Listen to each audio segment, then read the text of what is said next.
It was exactly 6:02 a.m. when I pulled up in front of my parents' house in Asheville.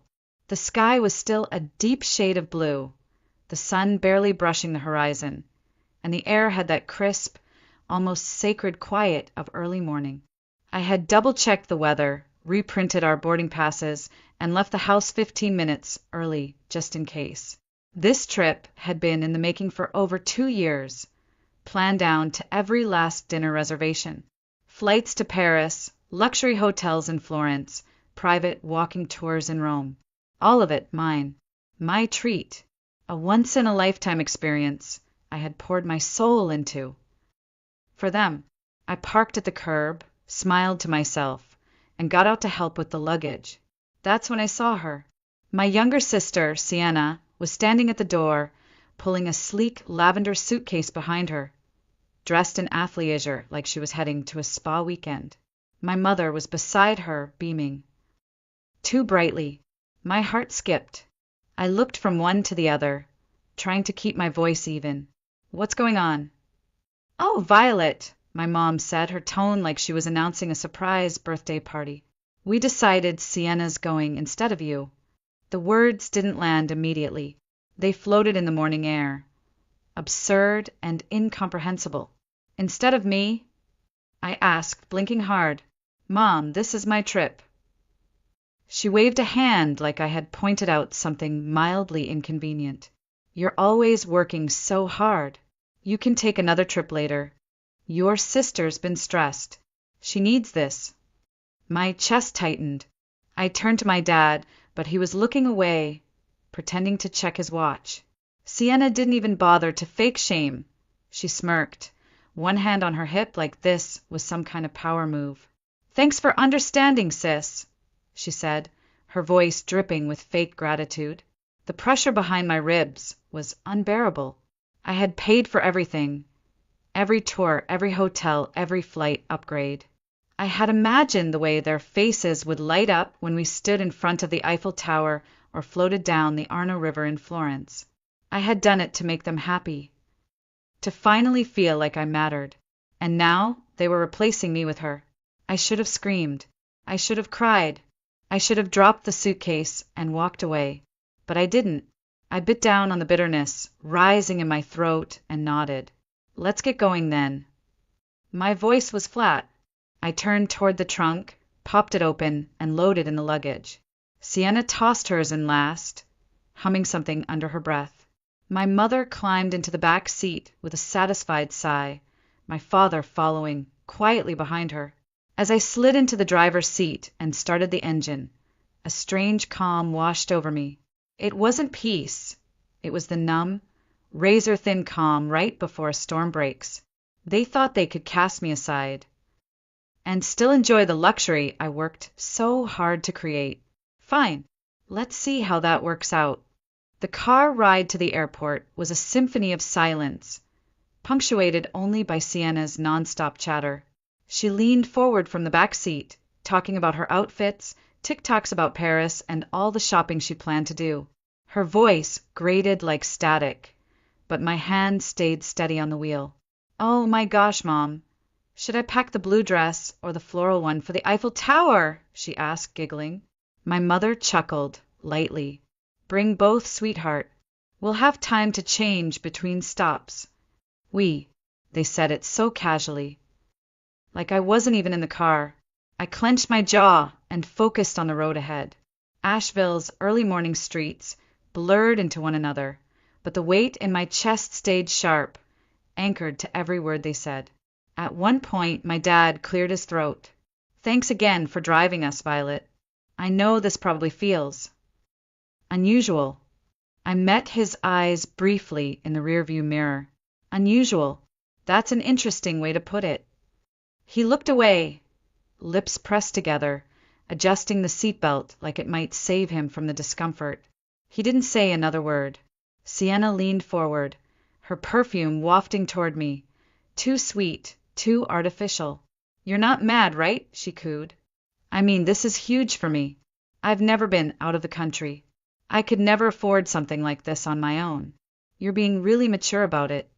I forced a smile so tight it hurt. Of course. Enjoy the trip." She leaned back, satisfied with her own delusion. My fingers curled tighter around the steering wheel, the leather biting into my skin. Every mile felt like a countdown. Not to the flight, but to the moment I would finally let go of this farce. When we pulled up to the airport drop-off zone, I moved on autopilot. I parked, got out, opened the trunk, and began unloading bags. My mother stepped out first, stretching and adjusting her scarf. She walked over and gave me a brief hug, one of those polite, shallow ones you give to distant relatives at funerals. "Thank you for understanding, sweetheart," she said. "This means a lot to us." "And to Sienna." I nodded stiffly. "Sure, Mom." Sienna wheeled her suitcase to the curb, beaming like she'd won some kind of prize. "You're the best, Vi. Seriously." I didn't answer. I watched them disappear into the terminal, swallowed by the sliding glass doors and the bustle of the airport lobby. The moment they were out of sight, I walked back to the car and got in, my hands trembling as I shut the door. This wasn't just about a trip. This was years of being the reliable one, the responsible one, the afterthought, the one they assumed would always understand, always adjust, always be okay with giving up. But something shifted that morning, and they wouldn't realize it until it was far too late. I didn't cry on the drive home. I thought I would. I thought the hurt would break through and flood me, but it didn't. Instead, there was this strange, hollow quiet in my chest, the kind that follows a storm. But before the rebuild, I parked in front of my house and sat there for a moment, engine off, hands still on the wheel, staring straight ahead. Then I exhaled, slowly, carefully, like I was releasing something I'd been holding for years. I stepped out of the car, walked inside, and closed the door behind me without turning on the lights. My home was still, dim, and waiting, just like it always did when I came back after giving a piece of myself away to people who never noticed. Not this time. I walked straight to the kitchen table, opened my laptop, and logged in to the travel account I had used to book everything. The page loaded slowly. My fingers hovered over the trackpad, and then one by one I started canceling it all. The suite in Paris gone. The luxury room in Florence, with the river view, canceled. The museum passes, the private driver in Rome, the restaurant reservations I'd paid deposits for months in advance. Every last one vanished with a click. The screen flashed with confirmation emails as I worked, each one like a breath of fresh air. I had memorized every detail of that trip. I knew exactly where they'd be trying to check in, and I knew exactly where they'd get turned away. I stared at the inbox filling up with refund notices, the totals tallying like a scorecard of my own quiet rebellion. They wanted her to go instead? Fine, but they wouldn't do it on my dime. I wasn't angry, not in the way I expected. I wasn't screaming or throwing things. I didn't need to. The truth was, I felt lighter than I had in years. It was almost terrifying how good it felt to choose myself.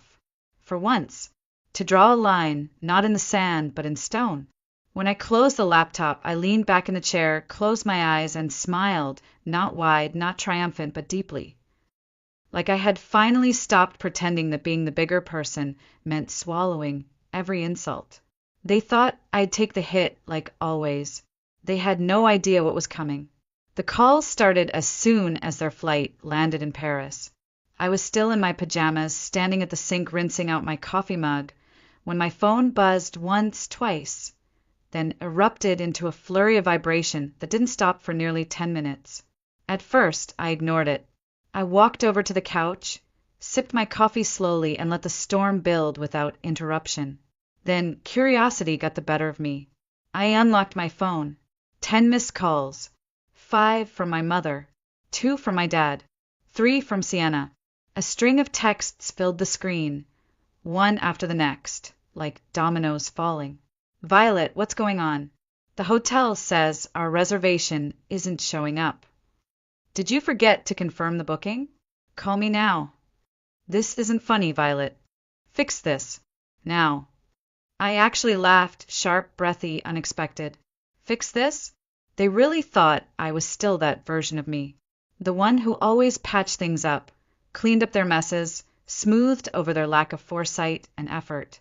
The next message came with a voicemail. Sienna, of course. Her voice snapped through the speaker before I could hit delete. Violet, this is so petty. You're really going to leave us stranded? We're stuck here because of you. You need to call the hotel and fix this. Like now. I hit delete mid-sentence. I hadn't packed a single bag for this trip.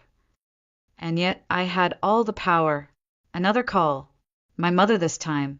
I let it ring, and ring, and ring, and then, for no other reason than to stop the buzzing, I picked up. Her voice hit me like a slap. Violet, what did you do? The hotel says the reservation was canceled. None of the tours are booked anymore. Why would you? I cut her off, calm as still water. I canceled them. Silence. On the other end, I could hear background noise, muffled voices, airport announcements, Sienna's indignant whining. My mother's voice returned, low and sharp. Why would you do that? I let the sarcasm drip.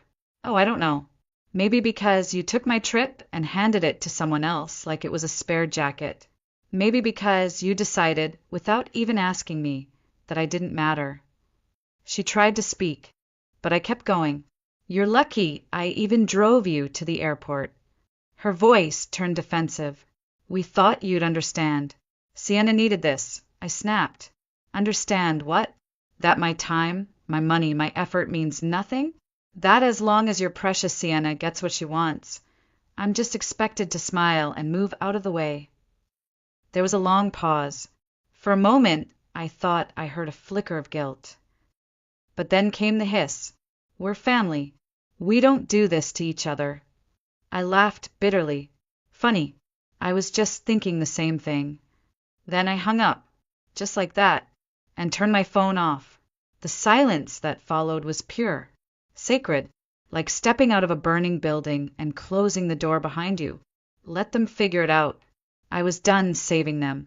The silence didn't last forever, but it lasted long enough. Long enough for me to sit out on my back porch with a warm cup of tea, legs curled under a blanket, and watch the sun stretch across the trees like nothing in the world was broken. Long enough for me to sleep in without guilt, to cook breakfast without rushing, to feel like my life belonged to me again. For 2 whole days, I didn't check my phone. I didn't wonder how their flight went. I didn't care what they were eating or where they were staying. For the first time in years, I wasn't tethered to their needs. It was strange how quiet my house was, but peaceful. That peace broke on the 3rd day when I opened my phone and saw over a dozen voicemails waiting. The first was from my mom, angry. Violet, you've gone too far. Your sister is in tears and your father is furious. We can't get into any of the hotels. Do you have any idea what you've done? The next was Sienna, entitled as ever. You're ruining everything. This is supposed to be our dream trip. You need to call and fix it, like now. And then came my dad. His voice was softer, but it still stung. Violet, I don't know what's going on with you, but this isn't like you. Please call us. We need to sort this out.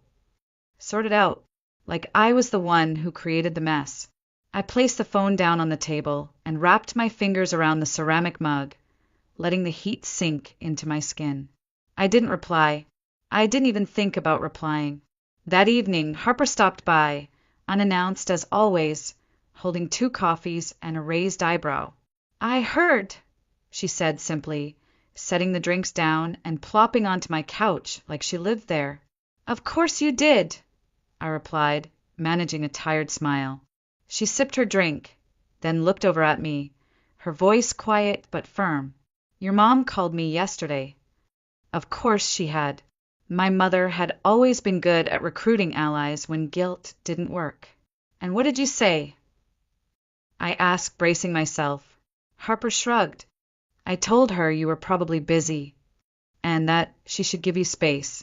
You know, like she failed to do for the past decade. I let out a laugh. for real this time.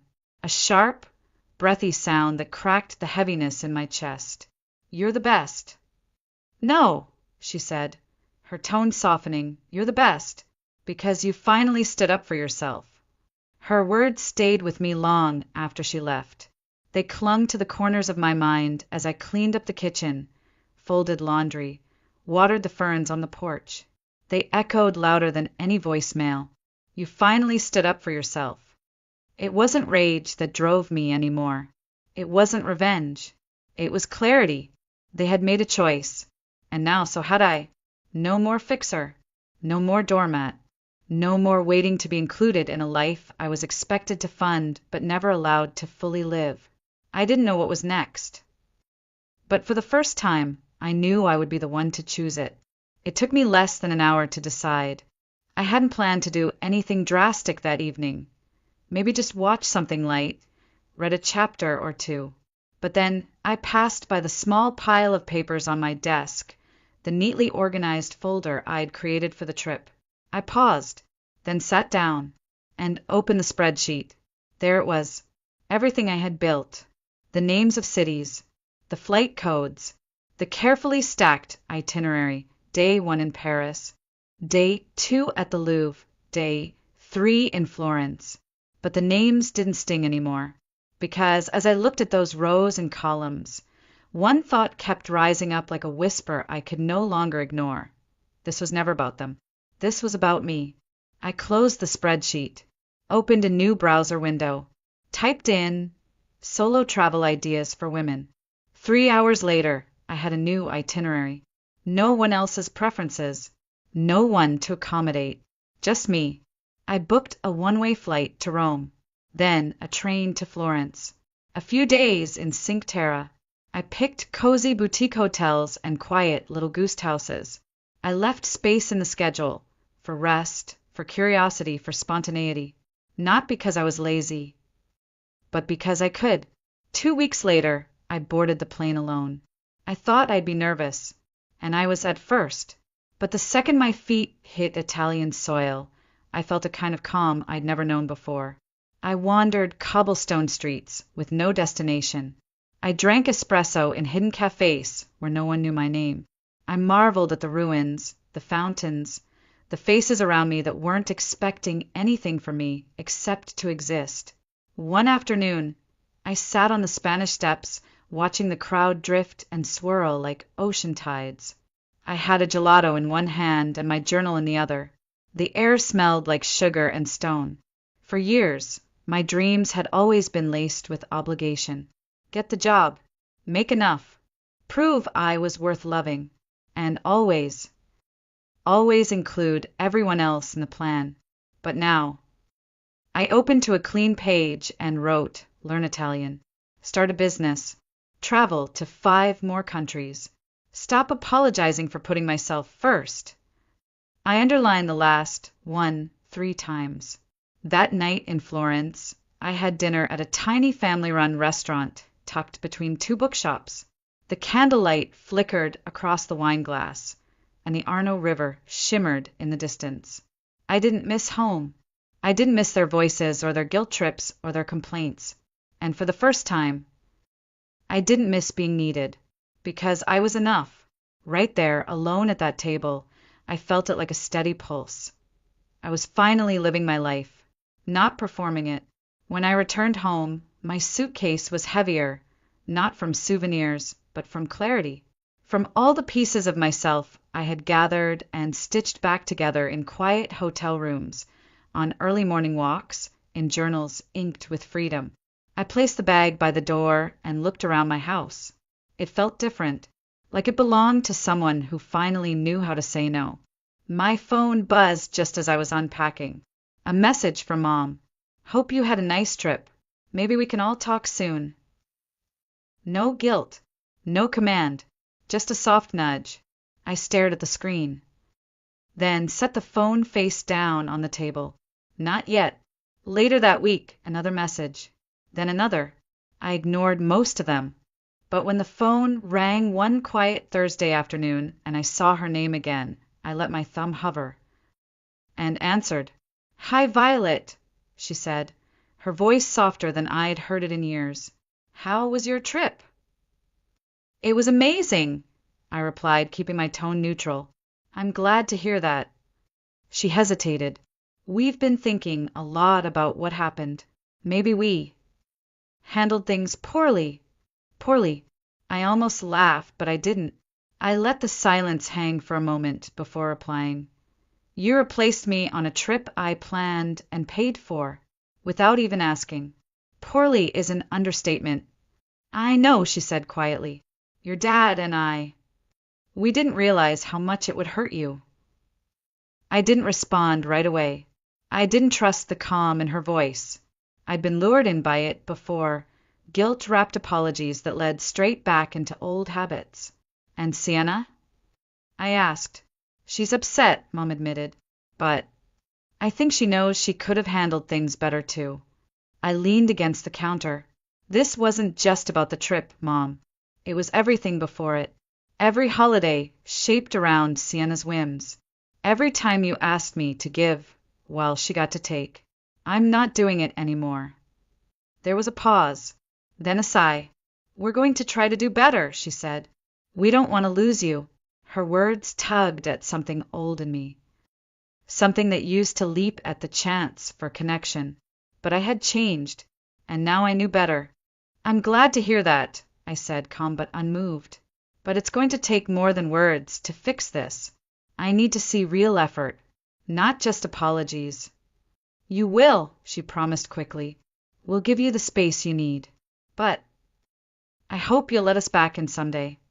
After the call, I set the phone down and looked around my kitchen. Nothing had shifted. The sunlight was still warm on the tiles. My tea was still steaming. I still belonged to myself. Maybe they meant it. Maybe they didn't. But either way, it wasn't my job to fix them. Not anymore. The day they returned, I was already there. I didn't go to greet them out of kindness. I went for closure. I parked in their driveway, coffee in hand, and sat on the porch swing like it was my seat at a courtroom. Their taxi pulled in slowly, the trunk popping open with a weary groan. The three of them stepped out, dragging their suitcases behind them like the weight of disappointment had sunk into every wheel. Lauren, Sienna, was the first to speak. "Well, I hope you're happy." I raised an eyebrow, stayed seated. "Happy about what?" "Our trip was a disaster," my mom snapped, waving her hand dismissively like she was swatting at a fly. "We spent the entire week staying in tiny hotels and eating. I don't even know what that food was." "Don't get me started on the tours," Sienna added, folding her arms. "Oh, wait, there weren't any. Do you know how humiliating it is to show up and be told there's no reservation?" I took another sip of coffee and let the complaints wash over me like white noise. "Sounds rough," I said flatly, "but you wanted to take Sienna. I'm sure you all had some great bonding time." "That's not the point," my mother said, her voice rising. "You set us up to fail." I stood up slowly, setting my mug down beside me. "No, Mom, I didn't set you up for anything. I planned a beautiful trip for the three of us. One I worked overtime for, saved for, planned every detail of. You're the ones who chose to cut me out at the last minute." My father finally spoke, his tone quiet but firm. "You didn't have to cancel everything, Violet. That was extreme." "Was it?" I asked, folding my arms. Why should I have paid for a trip I wasn't invited to? If Sienna needed it so badly, maybe you should have planned one for her. Or better yet, she could have earned it herself. Sienna rolled her eyes. "You're so dramatic. It's just money, Violet." I felt my chest tighten, but this time not with pain, with power. "And you're so entitled," I shot back. "Do you have any idea how much work went into planning that trip? How many nights I gave up rest? How many things I put off so I could make it perfect? But you don't, because for you everything just shows up, because someone else takes care of it." They stared at me, finally quiet. "I've spent years being the responsible one," I continued, my voice calm but unshakable.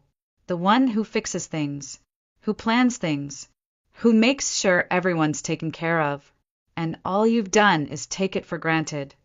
My mother opened her mouth to respond, but I raised a hand. No, Mom. What's not fair is how you treated me. You chose her, like always, and now I choose me. I picked up my bag from the porch swing, turned toward my car. I'm glad you're back safely, but don't expect things to go back to the way they were. I'm done. I walked to my car, keys in hand. I heard them calling after me. 3 voices laced with guilt, irritation, desperation, but I didn't look back. The engine roared to life as I pulled out of the driveway, and for the first time in my life, I didn't feel the urge to cry. I felt free. The drive home from my parents' house felt different this time. No heaviness, no swirling thoughts trying to piece together what I could have said better, how I could have softened the blow. Just silence and peace. By the time I pulled into my driveway, the early evening light was filtering through the trees, casting golden shadows across my porch. I turned off the ignition and sat there for a moment, my hands resting calmly in my lap. They could be angry. They could be embarrassed. They could sit in that kitchen and tell each other how ungrateful I was. It didn't matter anymore. I walked inside and made myself a cup of tea, real tea, loose-leaf jasmine in a ceramic pot I had bought on a whim from a local artist. No instant powder, no rushing. No compromises. Then I sat on my couch, legs tucked beneath me, and let myself feel everything. All at once. The anger, the hurt, the relief, the aching disappointment of years wasted, and the strange exhilaration of finally standing up for the woman I'd buried under yes and okay and sure I'll handle it. My phone was still off. The silence wasn't lonely, it was luxurious. Over the next few days, I did things slowly, intentionally. I repainted my bedroom a soft shade of sage. Threw out the couch my parents had gifted me after they didn't want it anymore, and bought a new one that I actually liked. I rearranged my bookshelves, donated clothes I hadn't worn in years, and replaced the old dinnerware with pieces I picked out for myself. Little things, small shifts, but each one whispered the same message. You belong to you now. I joined a local hiking group. I started journaling every morning. 5 minutes, no filter. I tried a new cafe every Saturday, even if the coffee wasn't great, just to see what else was out there. And I didn't return their calls. Not yet. Not because I was punishing them, but because I was choosing my timing.